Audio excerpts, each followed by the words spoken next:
الحمدللہ رب العالمین والصلاة والسلام علی سید المرسلین نبینا محمد وعلی آلہ وصحبہ اجمعین اما بعد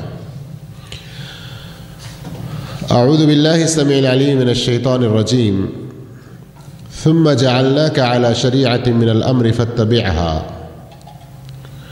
سورہ جاثیہ آیت نمبر 18 میں اللہ عز و جل کا فرمان ہے، ہم نے آپ کو دین کے شاہراہ پر جو رکھا ہے، ہم نے آپ کو جو واضح اور صاف شفاف شریعت عطا کی ہے اسی پر رہیے اور اسی کی اتباع کیجیے، اسی کی پیروی کیجیے۔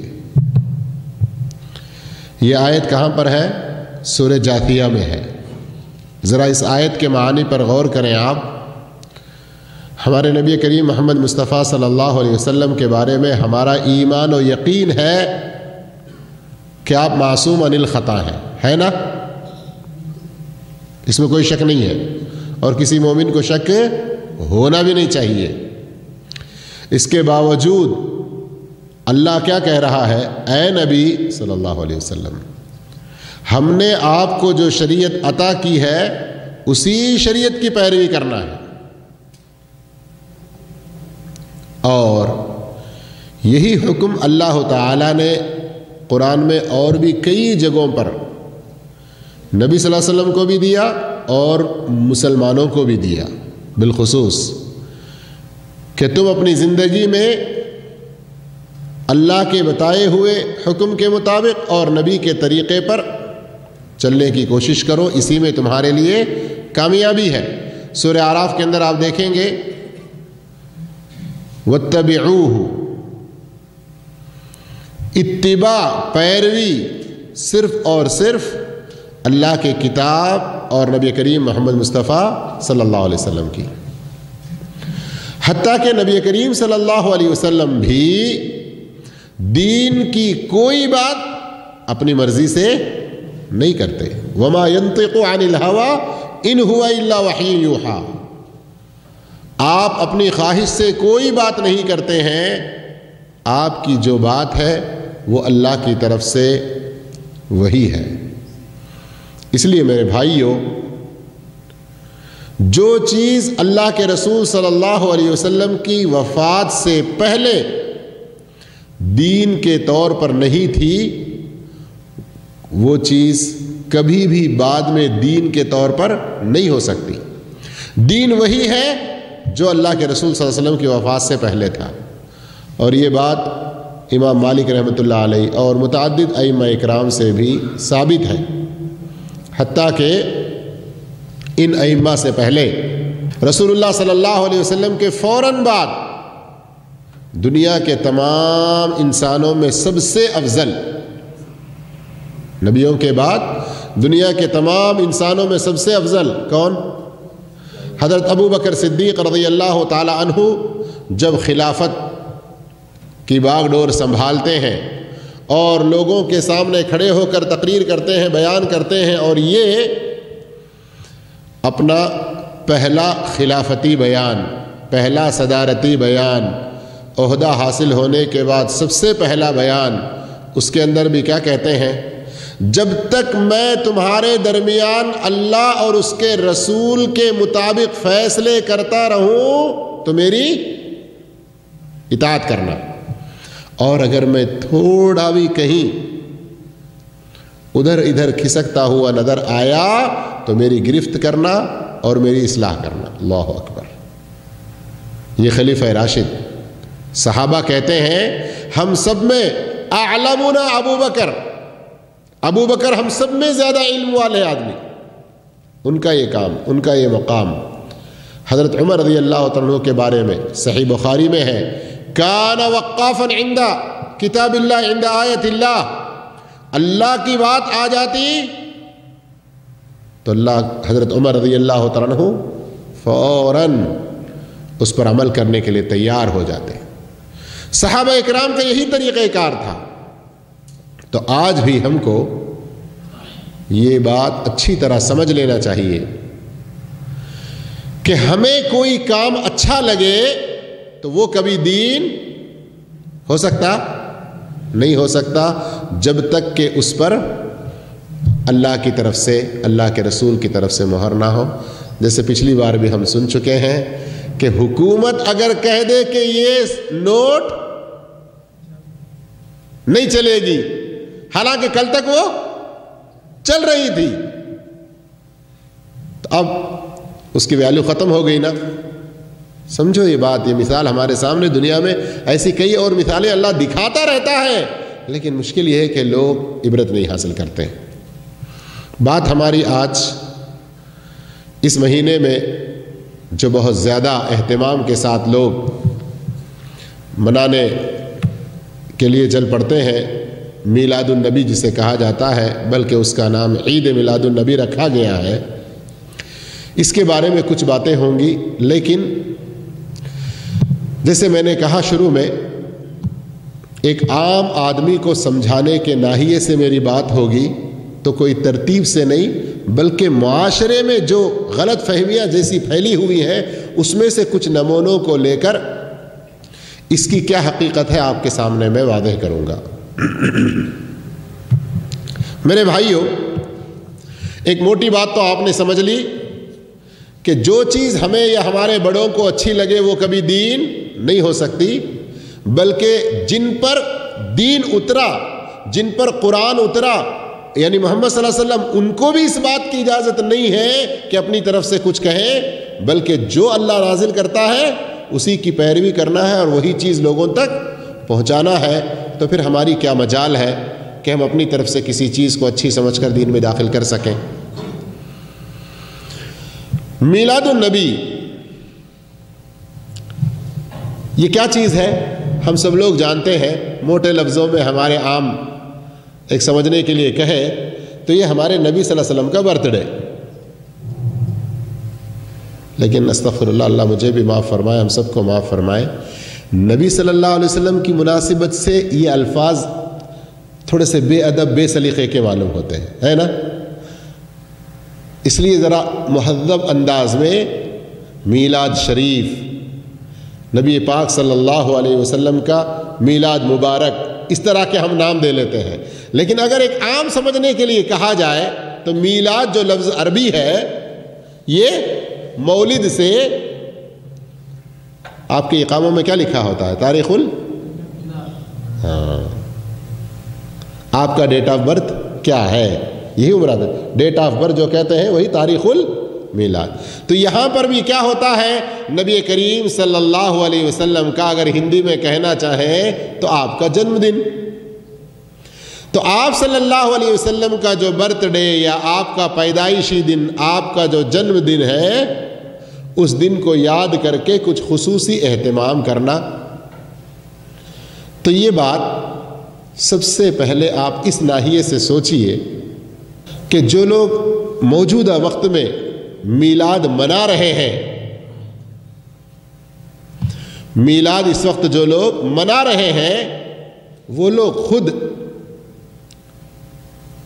ان کی باتیں، ان کے کرتوت، ان کے کام اور ان کی اپنی کتابوں میں لکھی ہوئی باتیں ایک دوسرے سے ٹکراتی ہیں۔ کیسے؟ ذرا اس حقیقت کو ذرا سنجیدگی کے ساتھ آسان الفاظ میں آپ سمجھنے کی کوشش کریں۔ میلاد منانے والے ہی اکثر لوگوں کا یہ عقیدہ ہے کہ اللہ نے سب سے پہلے محمد صلی اللہ علیہ وسلم کے نور کو پیدا کیا۔ سنا ہوگا آپ لوگوں نے بھی، سب سے پہلے اللہ نے کس کو بنایا؟ نور نبی کو بنایا، کہتے ہیں نا؟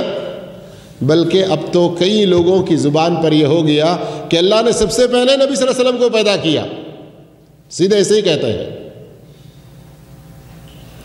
اب اگر ہم یہ بات مان لیں، یہ تو صحیح نہیں ہے، لیکن تھوڑی دیر کے لیے مان لیں کہ سب سے پہلے اللہ نے نور کو پیدا کیا، نبی صلی اللہ علیہ وسلم کو پیدا کیا، تو نبی صلی اللہ علیہ وسلم کو جو سب سے پہلے پیدا کیا تھا، اس کا مطلب یہ نکلتا ہے کہ اس وقت آسمان و زمین، سورج و چاند، رات دن وغیرہ یہ سب کچھ نہیں تھے، اور تاریخ بنتی ہے سورج و چاند، رات و دن سے، ہے کہ نہیں؟ تاریخ کس سے بنتی ہے؟ تاریخ جو بنتی ہے، یسألونک عن الأہلہ، چاند کے بارے میں لوگ آپ سے سوال کرتے ہیں، قل ہی مواقیت للناس والحج، یہ لوگوں کے معلوم کرنے کے، تاریخ کے، اور حج وغیرہ کون سے دنوں میں ہے، کب آئے گا، کیا ہے، یہ سب ان کے معلوم، تاریخ کے معلوم کرنے کے لیے ہیں۔ اور پھر وہ سورہ توبہ کی مشہور آیت جو ہم بار بار محرم وغیرہ کے موقع پہ پڑھتے ہیں، ان عدت الشہور عند اللہ 12 شہرا، اللہ کے پاس مہینوں کی گنتی کب سے ہے؟ یہ جب سے اللہ نے آسمان و زمین کو پیدا کیا ہے۔ تو آسمان و زمین، سورج، چاند وغیرہ جب سے بنے ہیں تب سے یہ رات و دن وغیرہ کے سلسلے اور یہ تاریخ وغیرہ سب کچھ۔ تو نبی صلی اللہ علیہ وسلم کی پیدائش جب اس سے پہلے ہو گئی، جس وقت تاریخ ہی نہیں تھی، تو پھر ہم 12 کیوں مقرر کرتے ہیں اور میلاد کیوں مناتے ہیں؟ آ رہی سمجھ میں بات کچھ؟ ایک دوسرے ناحیے سے دیکھ لیں، میں عموماً پبلک پروگراموں میں شخصیات کے، جماعتوں کے نام نہیں لیتا، صرف غلطی کو دکھاتا ہوں اور اس کی اصلاح کی کوشش کرتا ہوں، تاکہ ہمیں غلطی معلوم ہو اور غلطی کو ہم چھوڑ دیں، اور جو آدمی ہمارے سامنے غلطی کر رہا ہے ہم اس کو پیار سے سمجھائیں۔ میلاد منانے والے لوگوں کے 2 بڑے مولوی ہیں جنہوں نے بڑی کتابیں لکھی ہیں اور بڑی مشہور ہیں۔ ایک کتاب کا نام ہی میلاد النبی ہے 800 صفحے پر، اور ایک کتاب کا نام جاء الحق کر کے ہے۔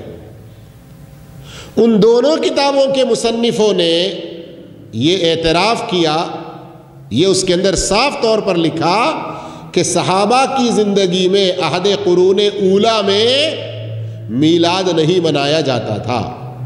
بات سمجھ میں آ رہی؟ کب نہیں منایا جاتا تھا؟ صحابہ کی زندگی میں یہ میلاد وغیرہ منایا نہیں جاتا تھا۔ جب صحابہ میلاد نہیں کرتے تھے، وہ خود اس چیز کو مان رہے ہیں، تو پھر اس کا الٹ دیکھیں، تضاد کیا کہتے ہیں؟ میلاد تو ایسی چیز ہے کہ ہم قرآن و سنت سے بھی ثابت کر سکتے ہیں۔ بھئی جب قرآن و سنت سے ثابت کر سکتے ہیں، ایک طرف کہتے ہو اور پھر کہتے ہیں کہ صحابہ نے نہیں کیا، تو کیا نعوذ باللہ صحابہ نے قرآن و حدیث پر عمل نہیں کیا، یا صحابہ کو پتا تھا کہ اس کا کوئی وجود ہی نہیں ہے لیکن تم لوگ زبردستی قرآن و حدیث سے لانے کی کوشش کر رہے ہو؟ سمجھ میں آ رہی بات کچھ؟ کہ ایک طرف تو وہ کہتے ہیں کہ صحابہ نے نہیں کیا، اور دوسری طرف اس کو سنت بھی کہنے کی کوشش کرتے ہیں۔ تیسرے ناحیے سے ذرا غور کیجئے، دین کے بہت سارے مسائل میں جب ان سے گفتگو کریں میلاد منانے والے ہمارے بھائیوں سے، تو کہتے ہیں کہ ہمیں لازم ہے کہ کسی نہ کسی امام کی تقلید کرنا اور امام کی بات کو ماننا۔ کسی ایک امام کو نہیں مانیں گے تو گمراہ ہو جائیں گے۔ اور جب پوچھو کہ کیا جس امام کو آپ مانتے ہیں انہوں نے میلاد کرنے کا کوئی حکم دیا ہے، میلاد کی کوئی فضیلت بیان کی، تو پھر اس کا کوئی جواب نہیں۔ اور کسی بھی امام نے میلاد کا ذکر کیا ہی نہیں۔ کیوں؟ ان کے زمانے میں اس چیز کا وجود ہی نہیں تھا۔ اماموں کے دور کے بعد، خلافت عباسیہ کے خاتمے کے بعد، مصر میں جو جھوٹی فاطمی کے نام پر خلافت بنی، ان ظالموں نے جو دراصل شیعہ تھے انہوں نے اس کو شروع کیا تھا 4 صدی ہجری میں۔ اور اس وقت جتنے سارے علماء اہل سنت والجماعہ، یعنی صحابہ کے طریقے پہ چلنے والے ہزاروں کی تعداد میں علماء، ان کے اس حکومتی سطح پر شروع کیے ہوئے بدعت کا انکار بھی کیا۔ وہ ایک تاریخی بات ہے، بدایہ والنہایہ اور دوسری تاریخی کتابوں میں پورے ثبوت کے ساتھ موجود ہے، علماء کے اقوال کے ساتھ۔ میں وہ تفصیل میں نہیں جانا چاہتا، ایک عام آدمی کو معاشرے میں ہماری جو باتیں پھیلی ہوئی ہیں ان کی روشنی میں کچھ چیزیں سمجھانا چاہتا ہوں۔ ایک اور ناحیے سے بھی غور کریں،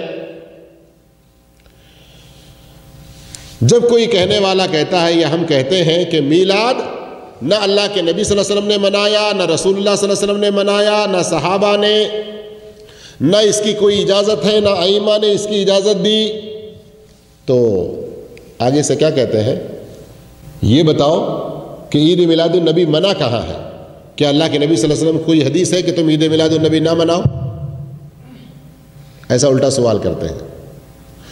اب اگر یہی سوال ان سے کرو کہ عید میلاد النبی مناؤ کر کے کہیں کوئی ثبوت ہے، تو ان کے پاس بھی کوئی جواب نہیں۔ میں اب تک جو باتیں سمجھاتے آ رہا ہوں آپ لوگوں کو کہ میلاد منانے والے ان کے اپنے عقیدے یا ان کی اپنی لکھی ہوئی کتابیں یا ان کے اپنے جو جملے مشہور ہیں ان کے خلاف کر رہے ہیں، اور میلاد ان کی اپنی باتوں کے خلاف میں جا رہا ہے۔ یعنی ان کے اپنے اقوال اور ان کی اپنی کتابوں میں لکھی ہوئی باتیں اور ان کے درمیان میں پھیلی ہوئی مشہور اقوال کی روشنی میں بھی میلاد غلط ہے، پھر بھی زبردستی وہ مناتے چلے جا رہے ہیں۔ اس اعتبار سے اس چیز کو سمجھنے کے بعد میں ایک دوسرے ناحیے سے آپ کو کچھ باتیں سمجھانا چاہتا ہوں۔ جیسے ابھی کچھ دیر پہلے ہماری بات ہوئی اور کچھ اخوان ہمارے کچھ بھائی شروع میں نہیں تھے، نبی کریم محمد مصطفیٰ صلی اللہ علیہ وسلم کے زمانے میں کچھ ایسے واقعات پیش آئے کہ لوگ کوئی کام اچھا سمجھ کے کر رہے ہیں، لیکن اللہ کے رسول صلی اللہ علیہ وسلم نے اس کو غلط قرار دیا، بلکہ یہاں تک آپ صلی اللہ علیہ وسلم نے فرمایا کہ یہ میرے طریقے کے خلاف ہے، یہ مجھ میں سے نہیں ہے۔ اور جب ہم پڑھتے ہیں تو اور حیرانگی ہماری بڑھ جاتی ہے کہ یہ وہ مشہور کام ہے جو بڑی بڑی عبادتوں میں داخل ہے۔ جب اللہ کے نبی صلی اللہ علیہ وسلم اپنے زمانے میں لوگوں کو جو نیکی کے بہت زیادہ چاہنے والے تھے،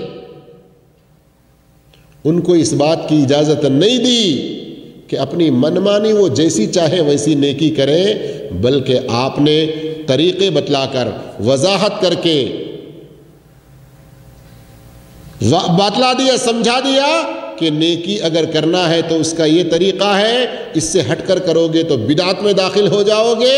تو پھر آج ہم نبی صلی اللہ علیہ وسلم کے نام پر کتنی ساری نیکیوں کو پھیلانے کی کوشش کریں، وہ نیکی نہیں بن سکتی جب تک کہ اللہ اور اس کے رسول کی طرف سے اس کا ثبوت نہ ہو۔ مثال کے طور پر بخاری کتاب النکاح کی وہ مشہور حدیث جو اس سے پہلے بھی متعدد بار ہم سن چکے ہیں کہ آپ صلی اللہ علیہ وسلم کے مکان پر 3 آدمی آتے ہیں اور آپ صلی اللہ علیہ وسلم اس وقت موجود نہیں ہوتے، اور وہ عائشہ رضی اللہ تعالیٰ عنہا سے آپ کی عبادت کے بارے میں سوال کرتے ہیں، تو آپ رضی اللہ تعالیٰ عنہ اللہ کے رسول کی عبادت کے بارے میں بتا دیتی ہیں۔ وہ بڑے حیران ہو جاتے ہیں کہ اللہ کے نبی صلی اللہ علیہ وسلم جن کے اگلے پچھلے سارے گناہ معاف کر دیے گئے، پھر بھی آپ اتنی عبادت کرتے ہیں۔ تو ان میں سے ایک آدمی کیا ارادہ کرتا ہے؟ کہتا ہے کہ میں ساری رات بھر نماز ہی نماز پڑھتا رہوں گا، بالکل نہیں سوؤں گا۔ دوسرا آدمی کہتا ہے میں ہر دن روزہ رکھتا چلا جاؤں گا، نفلی روزہ، کسی دن میں بغیر روزے کے نہیں رہوں گا۔ تیسرا آدمی کہتا ہے میں ہمیشہ بغیر شادی کے رہ کر اللہ کی خوب بندگی کروں گا۔ یہ باتیں تینوں اونچی آواز میں ہی کرتے ہیں۔ عائشہ رضی اللہ تعالیٰ پردے کے پیچھے سے ان باتوں کو سن لیتی ہیں، اور وہ لوگ وہاں سے نکل جاتے ہیں۔ کچھ ہی دیر بعد اللہ کے رسول صلی اللہ علیہ وسلم پہنچتے ہیں، تو عائشہ رضی اللہ تعالیٰ یہ باتیں آپ صلی اللہ علیہ وسلم کو سناتی ہیں۔ آپ صلی اللہ علیہ وسلم دیکھتے ہیں کہ 3 آدمی جا رہے ہیں، ان کو بلواتے ہیں، پوچھتے ہیں کہ تم نے ایسی ایسی باتیں کی؟ تو وہ لوگ کیا جواب دیتے ہیں؟ ہاں، ہم نے ایسی باتیں کی ہیں۔ اب اللہ کے رسول صلی اللہ علیہ وسلم کیا کہتے ہیں یہ آپ کو بتانے سے پہلے میں آپ سے سوال کر رہا ہوں کہ تینوں آدمیوں نے جو ارادہ کیا، پہلے نے کیا کہا؟ رات بھر نماز پڑھوں گا۔ نماز اچھی چیز ہے بری چیز ہے؟ دوسرے نے کہا میں ہر دن روزہ رکھوں گا، ایک دن بغیر روزے کے نہیں رہوں گا۔ روزہ اچھی چیز ہے بری چیز ہے؟ تیسرے آدمی نے جو کہا میں شادی نہیں کروں گا، تو نعوذ باللہ استغفر اللہ، کسی آوارگی کے لیے نہیں، کس لیے؟ اللہ کی بندگی میں اپنی زندگی گزارنے کے لیے وہ شادی نہیں کرنا چاہتا تھا۔ تو مقصد اس کا بھی نیک ہے نہیں ہے؟ تو اب ہم مہر لگا دیں گے کہ وہ تینوں کے کام صحیح ہے، اب جاؤ سیدھے ڈائریکٹ جنت میں پہنچ جاؤ گے۔ اب اللہ کے نبی کا فرمان سنیے، کیا کہتے ہیں؟ سنو، میں نمازیں رات میں پڑھتا ہوں تو رات میں کچھ وقت سوتا بھی ہوں، میں نفلی روزے کسی دن رکھتا ہوں تو کسی دن چھوڑتا بھی ہوں، اور میں نے عورتوں سے شادی بھی کی ہے۔ فمن رغب عن سنتی فلیس منی، جو میری اس سنت کو چھوڑ دے تو وہ مجھ میں سے نہیں ہے۔ اللہ اکبر۔ اب دیکھیے آپ، اگر وہ لوگ اسی طریقے پر رہتے تو نبی کے طریقے پر ہوتے یا ہٹ کر ہوتے؟ کیوں بھائی؟ نمازی تو پڑھ رہے تھے، کیا برا کر رہے تھے وہ لوگ؟ روزہ ہی تو رکھ رہے تھے، کیا برا کر رہے تھے؟ یہ ہماری سوچ کہتی ہے۔ اور آج بھی میلاد منانے والے اسی باطل سوچ کے ساتھ منا رہے ہیں۔ کبھی کہیں کسی آیت سے دلیل لینے کی کوشش کیے، کبھی کسی حدیث سے دلیل لینے کی کوشش کیے، کبھی ابن تیمیہ رحمۃ اللہ علیہ کی بات کا کوئی حوالہ دینے کی کوشش کیے، کبھی ابن عباس رضی اللہ حضرت عباس کے بیان کردہ کسی خواب کے کو دلیل بنا کے لینے، کہاں سے کوشش کر رہے ہیں۔ ایک طرف خود ہی کہتے ہیں کہ یہ صحابہ کے زمانے میں نہیں تھا، خود ہی کہتے ہیں کہ کسی امام نے اس کے بارے میں کچھ نہیں کہا، اور پھر خود ہی اس کو مناتے بھی ہیں، اور لوگوں کے پوچھنے پر کہہ رہے اس کی تو دلیل نہیں ہے، پھر کہتے ہیں نہیں اس کی دلیل ہے۔ کہاں سے دلیل بنے گی؟ دلیل ایسی ہی بنتی ہے جیسے ان تینوں نے بھی کہا، نماز تو کوئی بری چیز نہیں، روزہ تو کوئی بری چیز نہیں۔ اچھا، یہ تو اللہ کے نبی صلی اللہ علیہ وسلم کے زمانے کا واقعہ۔ اللہ کے نبی صلی اللہ علیہ وسلم کو اس دنیا سے رخصت ہوئے کوئی لمبا عرصہ نہیں گزرا، عبداللہ ابن مسعود رضی اللہ تعالیٰ عنہ اس وقت کے وہاں کے بہت بڑے عالم کوفہ میں، اور وہاں کچھ لوگوں نے ذکر و اذکار کا ایک طریقہ شروع کر لیا تھا۔ ابن مسعود رضی اللہ عنہ کتنا سخت ان کو ڈانٹے۔ کیا کیا ان لوگوں نے؟ کچھ آدمیوں کا حلقہ ہے، ہر حلقے میں ہر آدمی کے سامنے کچھ کنکر ہیں، اور ان میں سے ایک آدمی ایک امیر کی طرح سے ہے، وہ کہتا ہے اتنی بار سبحان اللہ کہو، وہ لوگ ان کنکروں پر گننا شروع کرتے ہیں۔ وہ کہتا ہے اتنی بار الحمدللہ کہو، وہ لوگ گننا شروع کرتے ہیں۔ یہ خبر ابو موسیٰ اشعری رضی اللہ عنہ جا کر حضرت عبداللہ بن مسعود رضی اللہ عنہ کو دیے۔ وہ آئے مسجد میں، کپڑا سے اپنے چہرے کو ڈھانکا تھا، لوگوں کے درمیان میں آ کر پھر فوراً کھولا، کہا جو مجھے جانتا ہے جانتا ہے، جو نہیں جانتا جان لے کہ میں عبداللہ ابن مسعود ہوں۔ یہ تم کیا کر رہے ہو؟ ابھی نبی کے کپڑے پرانے نہیں ہوئے، نبی کے استعمال شدہ برتن نہیں ٹوٹے، اور اتنی جلدی تم لوگوں نے بدعتیں شروع کر لی۔ وہ لوگ کہنے لگے ما اردنا الا خیرا، ابو عبد الرحمن ابن مسعود آپ کیوں اتنا زعلان ہو رہے ہیں، اتنا غصہ ہو رہے ہیں؟ ہمارا تو مقصد نیک ہے۔ ذرا سوچو، سبحان اللہ، الحمدللہ، اللہ اکبر، لا الہ الا اللہ، لا حول ولا قوۃ الا باللہ، یہ سب کہنا برا ہے کیا؟ لیکن اس کے لیے جو طریقہ ان لوگوں نے ایجاد کیا، یہ وہ طریقہ تھا جو نبی نے نہیں بتایا، صحابہ نے نہیں کیا۔ اس لیے ابو عبد الرحمن عبداللہ ابن مسعود کی کنیت، وہ ان پر بہت سخت ناراض ہوئے۔ پھر کیا فرمایا؟ کم من مرید للخیر لا یصیبہ، کتنے ہی لوگ نیکی کو چاہنے کا دعویٰ کرتے ہیں، نیکی کو چاہتے ہیں، لیکن نیکی ان کو نہیں ملتی۔ آ رہی بات سمجھ میں؟ کوئی بھی کام ہم نبی کی محبت کا دعویٰ لے کے کر رہے ہیں، یہ کافی نہیں ہے، نبی کے طریقے پر ہے نہیں ہے، اس کی اجازت شریعت میں ہے یا نہیں ہے، یہ دیکھنا بھی ضروری ہے۔ اب یہاں تک آپ لوگ کچھ تو سمجھ چکے ہیں کہ میلاد کی کیا حقیقت ہے، لیکن آئیے کل بھی اور پچھلے ہفتے بھی دوسری کچھ جگہوں پر جو بیان ہوئے تھے تیلگو، اردو وغیرہ میں، بعض گروپوں میں بھیجے گئے، اور اس کا تیلگو میں بھی ایک آرٹیکل جو تیار کیا تھا میں بعض گروپوں میں بھیجا، تو ایک صاحب پوری طرح سے پڑھنے کے بعد مسلم شریف کی ایک حدیث بھیجتے ہیں، آپ نے تو میلاد کے بارے میں اتنا سب کچھ لکھا، آپ کے لکھے ہوئے سے تو سمجھ میں آیا کہ میلاد کرنا غلط ہے، میلاد بدعت ہے، نہیں کرنا چاہیے، لیکن مسلم شریف کی اس حدیث سے تو پتہ چل رہا ہے کہ میلاد سنت ہے، میلاد کرنا چاہیے۔ کیا حدیث؟ مسلم شریف میں حدیث ہے، نبی کریم صلی اللہ علیہ وسلم پیر کے دن کا روزہ رکھا کرتے تھے۔ کس دن کا روزہ؟ پیر کے دن کا روزہ رکھا کرتے تھے۔ آپ صلی اللہ علیہ وسلم سے پوچھا گیا کہ آپ پیر کے دن کا روزہ کیوں رکھتے ہیں؟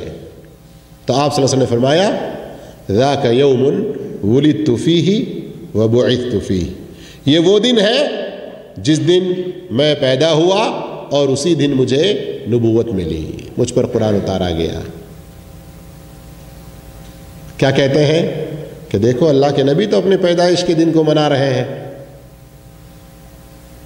تھوڑا ٹھنڈے دل سے سوچئے، نیوٹرل مائنڈ ہو کر سوچئے، آج جو میلاد النبی منا رہے ہیں اس کے لیے یہ حدیث کہ اللہ کے نبی صلی اللہ علیہ وسلم روزہ رکھتے تھے پیر کے دن، صحابہ نے پوچھا آپ کیوں روزہ رکھتے ہیں؟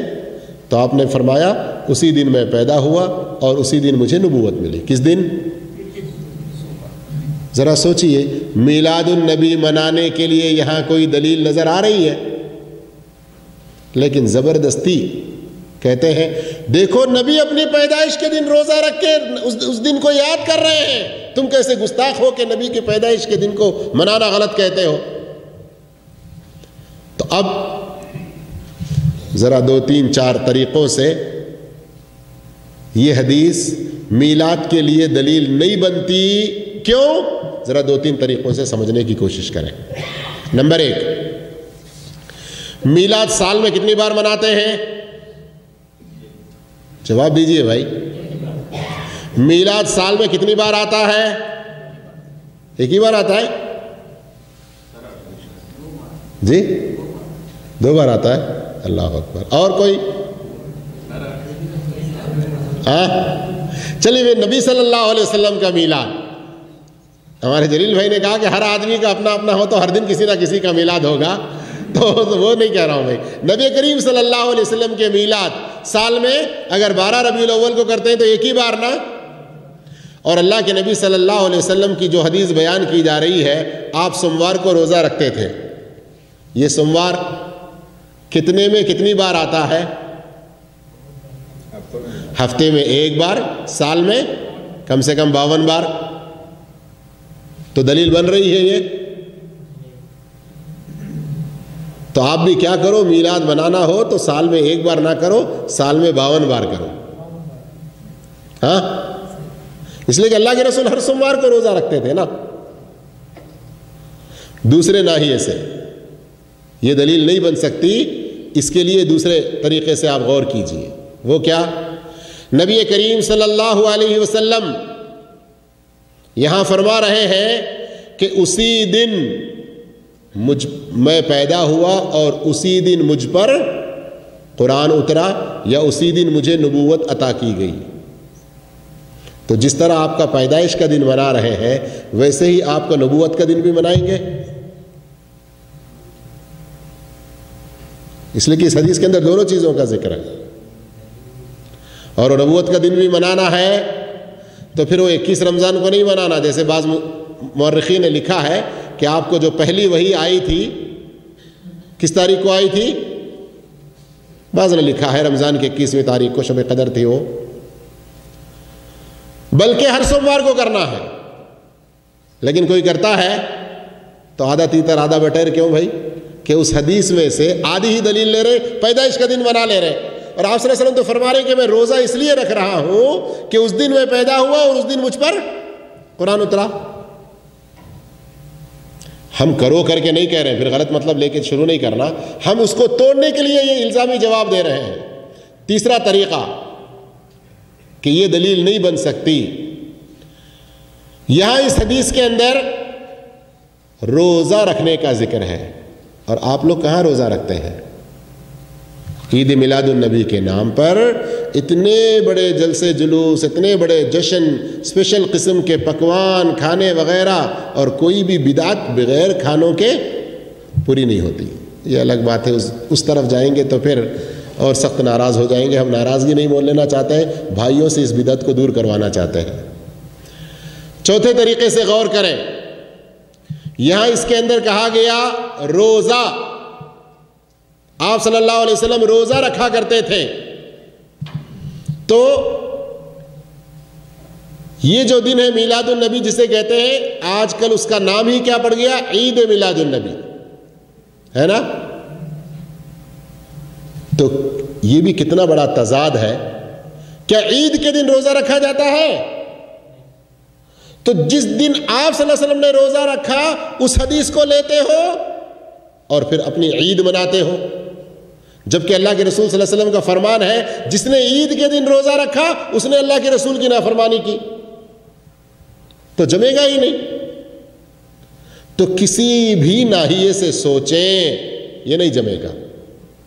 لیکن بدعتوں کے مزے بھی کچھ الگ ہوتے ہیں، جگہ جگہ کے حساب سے اس کے اندر بڑے چینجز بھی ہوتے ہیں. آج ہی کسی نے ایک ویڈیو بھیجی، وہ آج کل کارٹون آتے ہیں نا بچوں کے، وہ اسلامی کارٹون کے نام پر عبد الباری کے بڑے چل رہے ہیں. اے عبد الباری ہے، اچھا بچہ ہے، سنے کبھی دیکھے ہیں؟ اس انداز میں ایک کارٹون نکالا اور میلاد النبی کو منانے کا شوق بچوں میں پیدا کرنے کے لیے یہ کارٹون نکالا گیا. اور اس کے اندر میں پہلی مرتبہ سنا ہوں کہ اب کہہ رہے ہیں کہ ہمیں میلاد النبی والے دن روزہ بھی رکھنا چاہیے.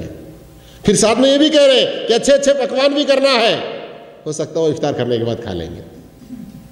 میں نے کہا کہ دیکھو حدیث سے جو دلیل لیتے ہیں، اب تک ہم انکار کرتے تھے نا، تو حدیث کا پورا حوالہ ان کو مل جائے، دلیل پکی ہو جائے تو ہم روزے کی بات بھی شروع کر رہے ہیں. تو اگرچہ کہ وہ لوگ روزہ بھی رکھیں پھر بھی یہ حدیث دلیل نہیں بن سکتی. کیوں؟ جس نبی صلی اللہ علیہ وسلم نے اس دن کا روزہ رکھا اور کہا کہ میں روزہ اس لیے رکھتا ہوں کہ اس دن میں پیدا ہوا اور مجھ پر وحی اتری، قرآن اترا، نبوت ملی، تو وہ تو صرف روزہ رکھتے تھے، کوئی جشن نہیں مناتے تھے، کوئی جلوس نہیں نکالتے تھے، اور کسی طرح کا کوئی پیدائش کے دن کا اہتمام نہیں ہوتا تھا. اور آج تو سب کچھ کیا ہو رہا ہے؟ نئے نبی صلی اللہ علیہ وسلم کے طریقے کے خلاف ہو رہا ہے. اور پھر وہ مزے کی بات یہ بھی سن لیں، اسے کیا کہتے ہیں؟ عید میلاد النبی کہتے ہیں. وہ جنید عبداللہ یا کس کے بیچ میں ایک بڑا مکالمہ بھی آج کل چل رہا ہے واٹس ایپوں میں کہ اگر یہ عید ہے تو اس کی نماز کیسی ہے، اس نماز کی کتنی رکعتیں ہیں، اس کا کیا طریقہ ہے؟ اس لیے کہ ہر عید کی کوئی نہ کوئی نماز ہے. عید الاضحیٰ ہے تو نماز ہے اس کے ساتھ، عید الفطر ہے تو اس کے ساتھ نماز ہے، ہفتے واری مسلمانوں کی عید ہے جمعہ تو اس میں بھی نماز ہے. لیکن یہ کیسی عید ہے میلاد النبی کی جس میں نماز نہیں ہے؟ بہرحال اور بھی کئی ناحیوں سے اس کا رد کیا جا سکتا ہے، لیکن ایک بہت بڑی دلیل یہ بھی دینے کی کوشش کرتے ہیں، وہ اپنی زبانی جمع خرچ کی دلیل ہے کہ میلاد منانا یہ محبت رسول کی دلیل ہے، محبت رسول کی دلیل ہے. میرے بھائیوں، صرف زبان سے کہہ دینا یہ کافی نہیں ہے. اگر یہ محبت رسول کی دلیل ہے تو آج ہم کو پتا چلا کہ یہ محبت رسول کی دلیل ہے. کیا ہم صحابہ سے زیادہ نبی سے محبت کرنے والے ہوں گے آج؟ یہ بات کہنے میں ہمیں کیوں اللہ کا ڈر نہیں لگتا کہ ہم سارے صحابہ کے اوپر الزام لگا رہے ہیں؟ کس بات کا؟ کہ اگر میلاد منانا محبت رسول کی دلیل ہے تو تم اور تمہارے دو بڑے مولویوں نے لکھا کہ صحابہ نے عید میلاد نہیں منائی، تو نعوذ باللہ، کیا صحابہ کو نبی سے محبت نہیں تھی؟ کتنی بڑی تہمت آئے گی صحابہ پر. نبی کی محبت کی سچی دلیل تو یہ ہے کہ میلاد منانا چھوڑ دیں، اس لیے کہ نبی کریم صلی اللہ علیہ وسلم نے میلاد نہیں منایا۔ اس کے علاوہ کئی اور بھی دلیلیں لیتے ہیں، لیکن ایک میں آپ کے سامنے ذکر کر کے بات کو آگے بڑھاتا ہوں۔ وہ کیا ہے؟ سورہ یونس آیت نمبر 58 کو یہ دلیل میں لیتے ہیں۔ اللہ نے فرمایا قل بفضل اللہ وبرحمتہ فبذلک فلیفرحوا، اللہ کا فضل اور اس کی رحمت جب آ جائے تو پھر انہیں خوش ہو جانا چاہیے۔ بلکہ آج کل کچھ لوگوں نے اس کا ترجمہ کیا کر دیا؟ خوشی منانا چاہیے۔ یہ بھی غلط ہے ترجمہ، لیکن تھوڑی دیر کے لیے صرف نظر کرتے ہوئے بات آگے بڑھاتے ہیں۔ وہ لوگ کیا کہتے ہیں میلاد بنانے والے؟ اللہ خود کہہ رہا ہے کہ جب تمہیں اللہ کا فضل ملے، اللہ کی رحمت ملے، تو تمہیں اس پر خوشیاں منانا چاہیے۔ اور ہمارے رسول صلی اللہ علیہ وسلم تو اللہ کے سب سے بڑی رحمت ہے، اس لیے کہ اللہ نے خود کہا وما ارسلناک الا رحمۃ للعالمین۔ تو اس لیے آپ کی پیدائش کے دن کا ہم اس آیت کی روشنی میں اس آیت کو دلیل بنا کر ہم میلاد مناتے ہیں۔ تو یہاں پر بھی سوال یہ پیدا ہوتا ہے کہ یہ آیت آج نازل ہوئی ہے جو میلاد کے ثبوت میں ہمیں ملی ہے؟ اگر یہ آیت اللہ کے نبی کے زمانے میں نازل ہوئی اور یہ حقیقت ہے، تو پھر اللہ کے نبی صلی اللہ علیہ وسلم نے اس کی یہ تفسیر کیوں نہیں کی؟ اس آیت کو صحابہ نے میلاد کی دلیل کیوں نہیں سمجھا؟ صحابہ نے کیوں میلاد نہیں منایا؟ جن اماموں کی تقلید کو لازم سمجھتے ہو، ان اماموں میں سے کسی ایک امام نے بھی اس آیت سے میلاد کی دلیل نہیں پکڑی۔ تو اس لیے قرآن کی کوئی آیت بھی میلاد کی دلیل نہیں بن سکتی۔ اب کچھ اور دلیل پیش کرنے کی کوشش کرتے ہیں۔ کہتے ہیں انا انزلناہ فی لیلۃ القدر۔ کیا ہے اس کے اندر؟ جس رات میں قرآن نازل ہوا اس رات کو اللہ نے کتنی فضیلت دی؟ کتنی دی؟ 1000 مہینوں سے افضل اس کو قرار دیا ہے نا۔ لیلۃ القدر خیر من الف شہر، یہ تو قرآن سے ثابت ہے۔ اب یہ تو قرآن سے بیان کرتے ہیں، پھر اس کے بعد اپنی کھوپڑی سے بیان کرتے ہیں۔ کہتے ہیں جس رات میں قرآن نازل ہوا وہ اگر 1000 مہینوں سے افضل ہے، قرآن جس پر نازل ہوا وہ جس رات میں آیا وہ رات کتنی افضل ہوگی؟ واہ سبحان اللہ سبحان اللہ سبحان اللہ کے نعرے لگتے ہیں، میلاد کا ثبوت مل جاتا ہے۔ اللہ رحم کرے، اللہ رحم کرے۔ شاید میں اس سے پہلے ایک موقع پر بتایا تھا کہ آج سے تقریباً کوئی 6 سال پہلے یا 5 سال پہلے کا رمضان جب وہاں گزرا انڈیا میں، تو 27ویں رات کو ایک جامع مسجد والے، وہ دونوں کے بیچ میں تھی مسجد، تھے تو پورے کے پورے حنفی لیکن دیوبندی اور بریلوی دونوں کے بیچ میں۔ اب وہ کمیٹی میں سب کی کا بڑا اختلاف ہوا، نہیں آج کی رات میں ہمارا بھی مولوی آئے گا، تمہارا بھی مولوی آئے گا، یعنی دیوبندی بھی آئیں گے اور بریلوی بھی آئیں گے۔ تو اب دیوبندی بھائیوں نے ہمیں کہا کہ مولوی صاحب آپ آئیے بیان کیجئے، آپ کا بیان آخر میں رکھیں گے تاکہ بریلوی مولوی صاحب اگر کچھ غلط بھی بول کے جائے تو آپ ان کا رد کر دیں گے۔ انہوں نے کہا اب اس 27ویں رات میں مولوی صاحب کا موضوع کچھ اور تھا، لیکن انہوں نے وہاں پر بھی میلاد کو نہیں بخشا۔ یہی بات کہی کہ اللہ نے آج لیلۃ القدر کو قرآن کے نازل ہونے کی وجہ سے 1000 مہینوں سے افضل قرار دیا ہے، تو قرآن جس ذات پر اترا ہے وہ جس رات میں آئے ہیں وہ لیلۃ القدر سے بھی افضل ہے، نعوذ باللہ استغفر اللہ۔ پھر میں نے ان کی اسی بات کو دہرایا، کہا لیلۃ القدر افضل ہے، اس کی دلیل مل گئی؟ ملی نہیں ملی؟ کہاں قرآن میں ہے؟ سورہ دخان میں ہے، سورۃ القدر میں ہے، صحیح بخاری صحیح مسلم وغیرہ کی کئی ساری حدیثوں میں ملتی ہے۔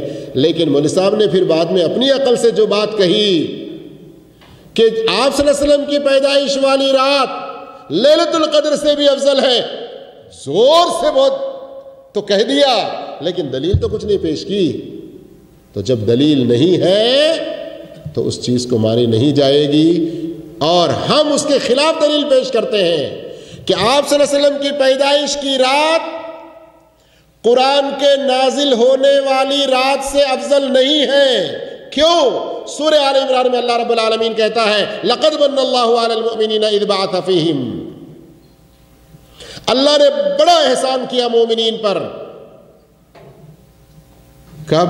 اذ بعث فیہم رسولا من انفسہم، اللہ کے رسول صلی اللہ علیہ وسلم کو انہی میں سے ان کے درمیان جس دن نبی بنا کر بھیجا، نبی بنا کر بھیجنے کو اللہ سب سے بڑا احسان کہہ رہا ہے، صرف آپ کے پیدا کر کے بھیجنے کو نہیں کہہ رہا ہے، بلکہ آپ کو جو نبی بنا کر بھیجا اس چیز کو اللہ رب العالمین بہت بڑے احسان کے طور پر ذکر کر رہا ہے۔ اس لیے بھی قرآن کی یہ بات ویسی ہی رہے گی اور وہی افضل رہے گی، صرف بولنے کا ایک ڈھنگ آ جائے، لوگوں کو منوانے کا ایک ڈھنگ آ جائے، اور زور سے ہم کسی بات کو ثابت کرنا چاہیں تو وہ ثابت نہیں ہو سکتی۔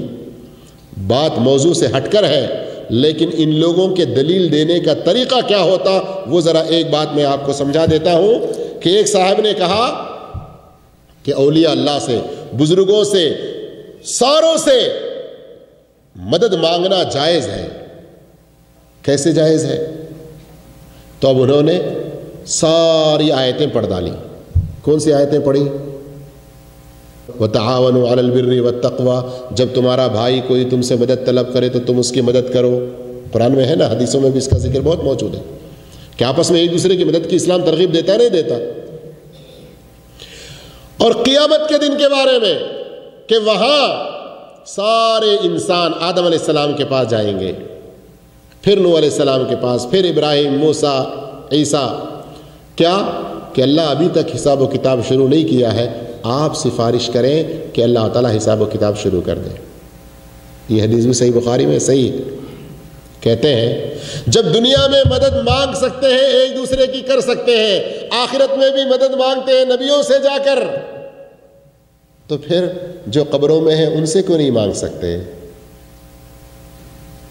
ارے ہاں، کتنی بڑی اچھی بات ہے، لیکن ذرا عقل سے سوچو، دنیا میں زندہ لوگوں کا آپس میں ایک دوسرے سے مدد مانگنا، مدد کرنا، جن چیزوں کی طاقت ہے اس کی اجازت کس نے دی؟ اللہ نے دی، اللہ کے نبی نے دی، اس لیے مدد مانگتے ہیں، مدد لیتے ہیں۔ آخرت میں مدد مانگیں گے، اس کا ذکر بھی حدیث میں موجود ہے۔ تم قبر والوں سے بھی مدد مانگ سکتے ہیں، اس کی دلیل دکھا دو، ہم بھی ماننے کو تیار ہیں۔ دلیل نہیں ہے تو زبردستی وہ دلیلوں کو ذکر کر کے بیچ میں اپنی بات کیوں لا رہے ہیں؟ یہ طریقہ ہوتا۔ دلیل جس چیز کی نہیں ہے اس کو زبردستی منوانے کے لیے کیا طریقہ؟ کہ ملتے جلتے دوسرے قریب کی باتوں کو لا کر بیچ میں اپنی بات داخل کر دینا۔ اس لیے ذرا چوکنا رہو۔ آخری بات، اگر عوام، ہم اور آپ قرآن کو پڑھتے رہیں، حدیث کا مطالعہ کرتے رہیں، تو اس طرح کی جو دھوکے کی باتیں ہوں گی، جو چیز دلیل نہیں بنتی اس کو بھی زبردستی دلیل بنانے کی کوشش کریں گے وہ لوگ، تو اللہ کی توفیق سے ہمیں سمجھ میں آ سکتا ہے۔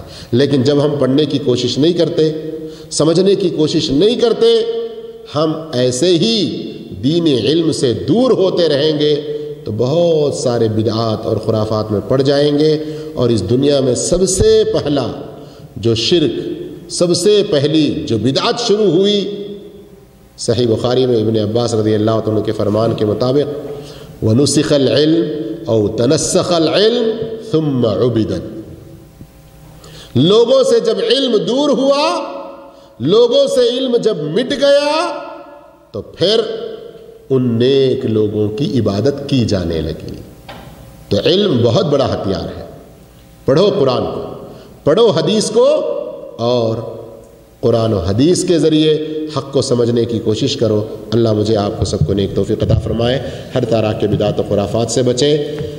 بات میں، سمجھانے کے انداز میں کوئی بات اگر الٹ سمجھ لیے یا کوئی بات آپ کے اپنے پہلی سوچ سے خلاف لگی تو آپ کا بھائی یہی حاضر ہے، آپ اور تحقیق کیجئے، اور ہم سے بھی کوئی دلیل مانگنا ہو تو مانگ سکتے ہیں، لیکن حق کی تلاش میں ضرور رہیے۔ اللہ تعالیٰ ہم سب کو نیک توفیق عطا فرمائے۔ السلام علیکم و رحمۃ اللہ وبرکاتہ۔